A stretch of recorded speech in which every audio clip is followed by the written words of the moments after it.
যদি আমার গান শুনতেই মন চায়, কোরআনের সুর তুমি শুনে নিও। যদি আমার গান বুঝতেই মন চায়, মজলুমানের ব্যথা বুঝে নিও।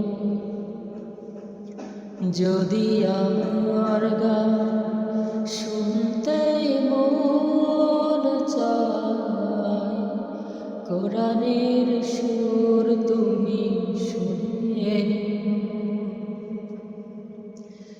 যেখানে মানবতা লাঞ্ছিত হয়,